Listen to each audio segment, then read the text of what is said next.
In this video, The Psychology of a Narcissistic Mother, we're going to uncover the silent patterns that shape your deepest wounds, the ones that began with the woman who was supposed to love you the most.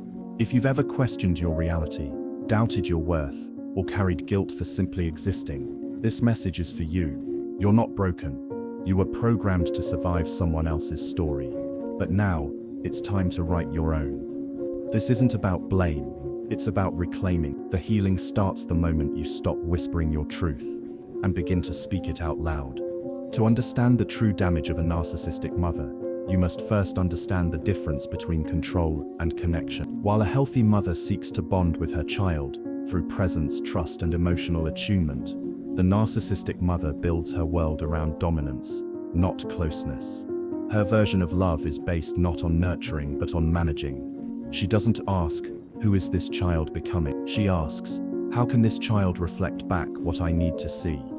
At the core of narcissism lies a fragile sense of self, masked by an inflated image of superiority or victimhood.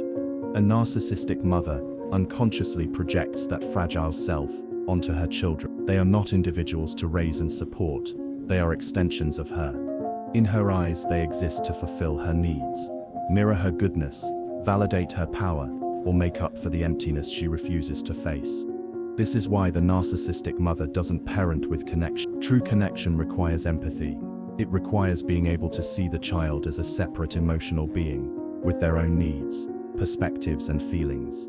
For the narcissistic mother, this separation feels threatening. If the child becomes too independent, too expressive, or too self-defined, she interprets it as a form of rejection. So instead, she maintains closeness through control. That control is rarely obvious at first. It can look like over-involvement, concern, or high standard. She may seem invested in your success, your appearance, your relationships, but her interest often comes with invisible strings. She praises you when you make her look good. She withdraws when you disappoint her image. You begin to learn that love is conditional, that closeness is something you must earn, that your emotional world only matters when it fits into hers. This dynamic is subtle and slow. A child may not realize it's happening. After all, on the surface she might be the mother who shows up, who organizes everything, who demands the best, who says she only wants what's right for you. But beneath that performance is a controlling force that doesn't nurture your soul. It bends. Children raised by narcissistic mothers often learn to perform instead of express. They become hyper-aware of what their mother wants to see and what will provoke disapproval. They edit themselves. They smile when they want to cry. They succeed to feel safe. They suppress discomfort so they won't be blamed for creating it. This isn't just about being a good kid. It's about surviving in a system where love is always on the edge of being revoked. The psychological cost of this control is enormous. The child internalizes the belief that her needs are too much, that her emotions are dangerous, that her identity is only as valuable as her ability to meet someone else's standards. In essence, she doesn't become herself.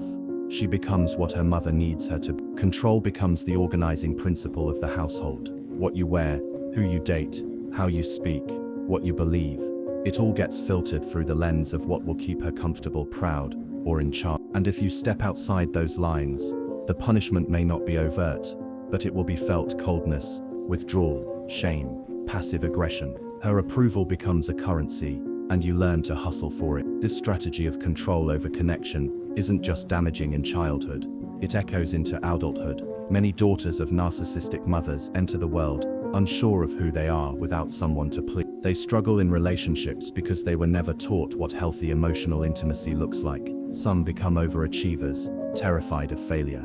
Others become chronic caretakers, unable to set boundaries. Most carry an unspoken grief, the sorrow of never having been truly seen for who they were, only for how well they played the part. And yet, many of these women still feel guilty for feeling hurt. Because the narcissistic mother is often socially charming, she may be admired by others. She may have done everything right on paper, but behind closed doors it was her control, not her love, that shaped your life. And admitting that is not betrayal, it is truth. When a mother uses control as her method of parenting, she steals the child's right to selfhood. She teaches them that identity is not discovered, it is assigned. That feelings are not to be explored, they are to be managed. That love is not given freely, it is exchanged for obedience. But once you see this clearly, the illusion begins to unravel. You realize you were not ungrateful, you were not too sensitive, you were not broken, you were simply trying to survive a relationship built on dominance, not connection. Understanding this doesn't erase the past, but it does return your power, because now you can begin the slow, sacred work of reclaiming the parts of you that were never allowed to exist. Your voice, your needs, your softness, your anger, your boundaries, your truth. And in doing so, you begin to parent yourself in the way you always needed, with honesty, with gentleness, with freedom, not control. There are wounds that bleed, and there are wounds that bind. Emotional abuse is often the latter. It doesn't scream, it doesn't bruise, it hides behind smiles, behind compliments, behind expectations and obligation. Especially when it comes from a mother, emotional abuse is so often disguised as love that it becomes nearly impossible for the child to name it, until much later, when the symptoms begin to surface in the form of confusion, anxiety, self-doubt, and deep inner shame. When emotional abuse comes from the mother, it fractures not just a child's sense of safety, but their sense of self, because a mother is supposed to be the source of unconditional love, the earliest mirror of identity, the ground upon which the child learns to stand. If that mirror is distorted, if it reflects only conditional acceptance, manipulation, guilt, or rejection, the child internalizes a broken image of who they are. Emotional abuse from a narcissistic mother doesn't always sound angry. Sometimes it sounds like, "I sacrificed everything for you," or "Why can't you be more like your sister?" or "You're being too sensitive." Sometimes it's the long silences when you disappoint her, the subtle glances of disapproval, the way her mood determines your worth for the day. You learn that love is not stable, it is performative. And more than that, you learn that your feelings cannot be trusted. This is the start of identity confusion, when your own emotional experience is repeatedly invalidated, dismissed, or twisted.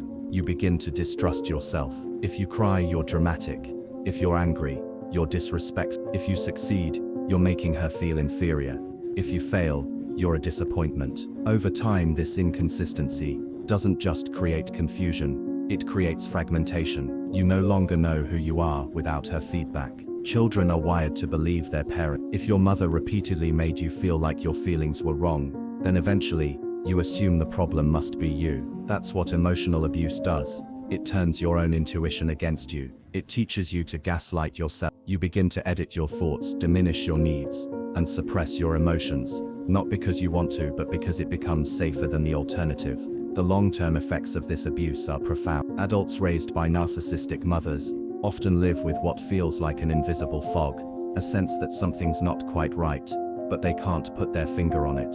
They struggle with decisions, not because they're indecisive, but because their autonomy was never respected. They second-guess themselves, not because they're weak, but because they were taught not to trust their inner world. This is why childhood trauma from narcissistic mothers is so insidious. It doesn't just hurt, it shapes, it molds the child into someone who exists for the comfort of another. It installs an inner critic, so fierce, that it replaces the mother entirely. Long after she's left the room, or the house, or this world, her voice still echoes in the adult child's mind, and often, that voice sounds like your own. One of the most heartbreaking outcomes of this trauma is the loss of emotional identity.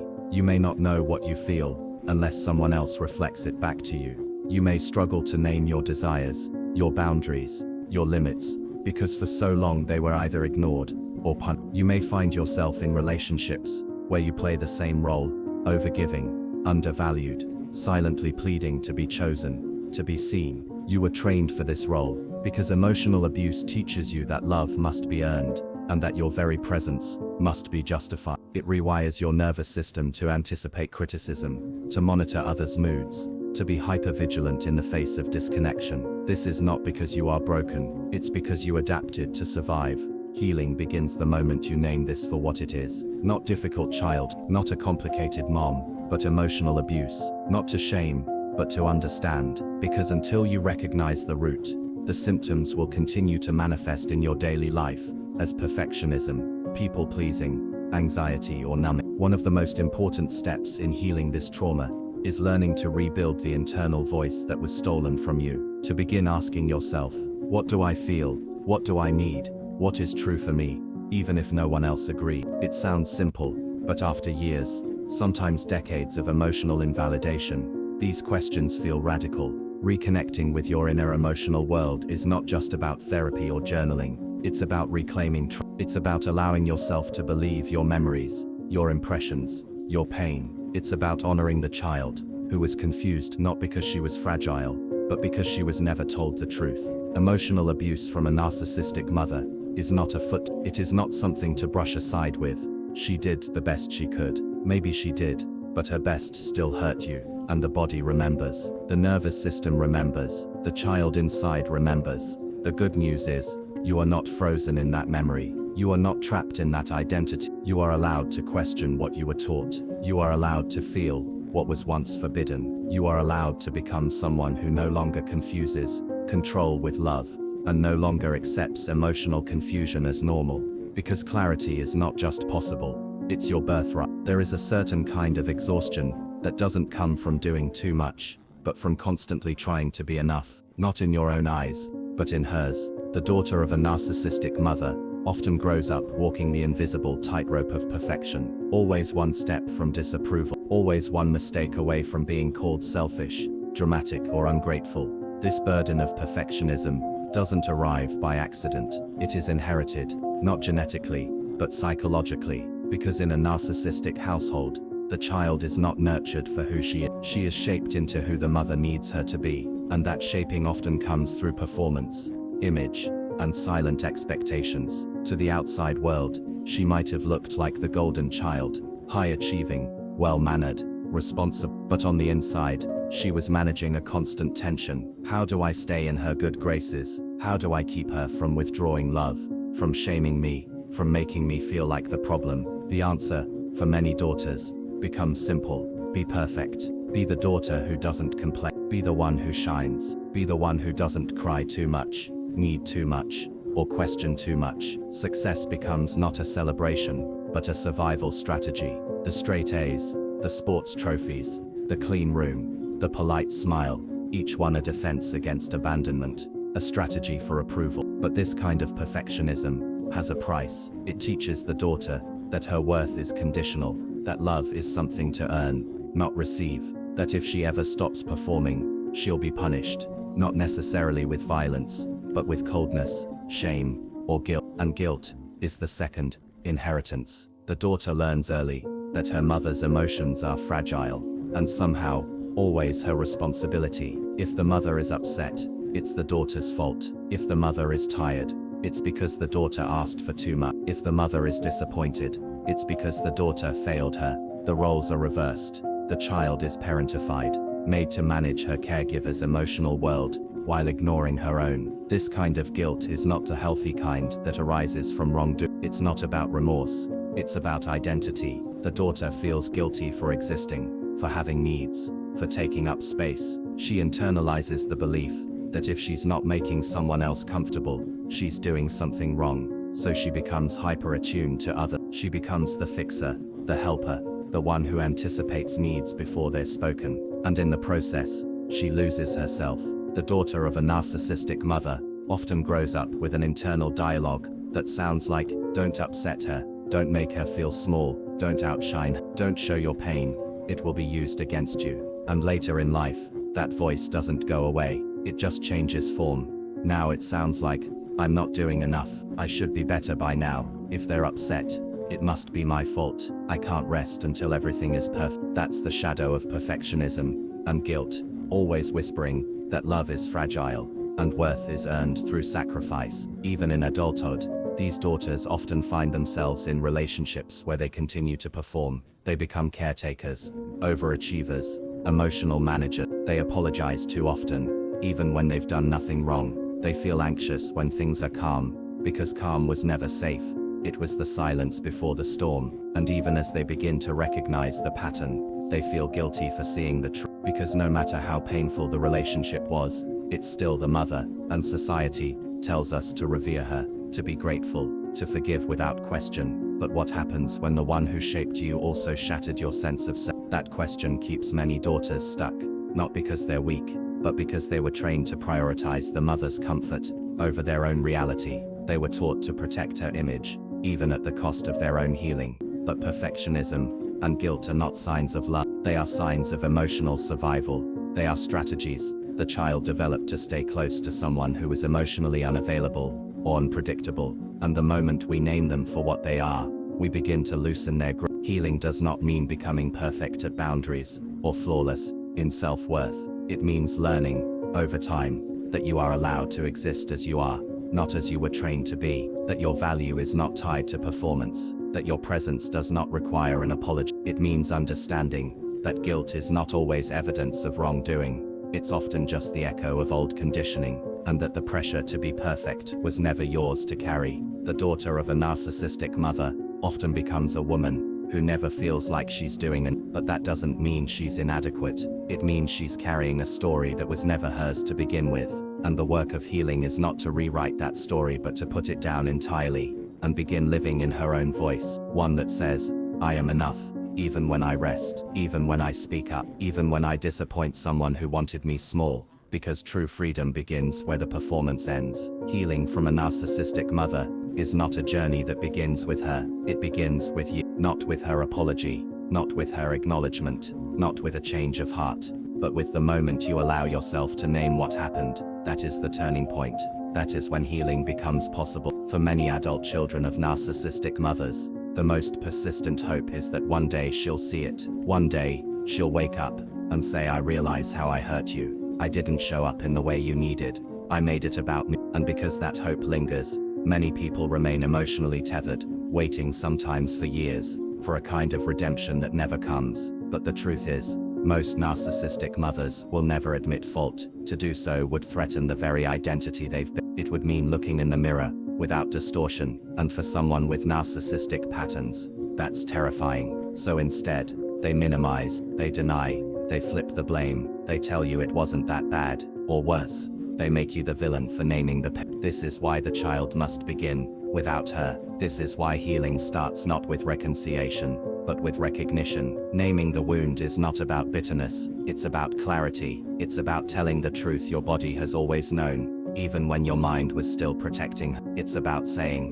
what I experienced was real. It shaped me, it hurt me, and it matters. That sentence alone can break the generational spell of silence. When you name the wound, you reclaim your narrative. You stop telling yourself that you were just too sensitive. You stop defending her behavior. You stop rewriting your memories to fit a more comfortable story. You begin to trust what you felt. The confusion, the shame, the fear, the hunger for a kind of love that never arrived. Many adult children struggle with this because they've been trained to suppress their reality. They were raised to believe that protecting the parent is more important than protecting the truth. So even when they feel broken inside, they still say, she tried her best, or at least she was there, or it could have been worse. But minimizing the damage doesn't heal it, it only keeps it hidden. And what stays hidden cannot be healed. Naming the wound means looking at the full picture. It means acknowledging the coldness, the gaslighting, the manipulation, the emotional withdrawal. It means seeing how it made you feel, unseen, unsafe,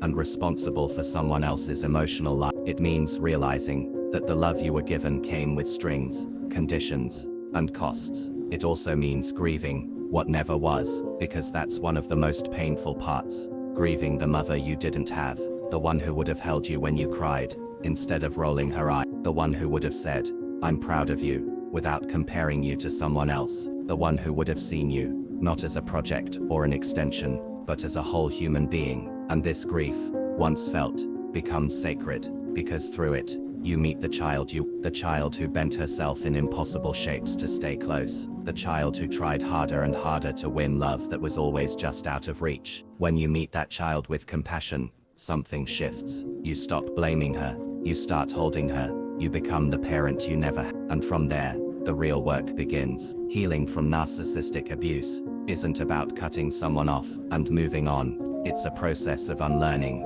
of slowly untangling the internalized beliefs that say you're too much, not enough, too needy, too emotional. It's about noticing when your inner voice sounds like hers and choosing not to listen. It's about building a new inner authority, one rooted in self-trust, not fear. You'll have moments of doubt, moments when you miss the familiarity, even if it was painful, moments when you wonder if you made it all up.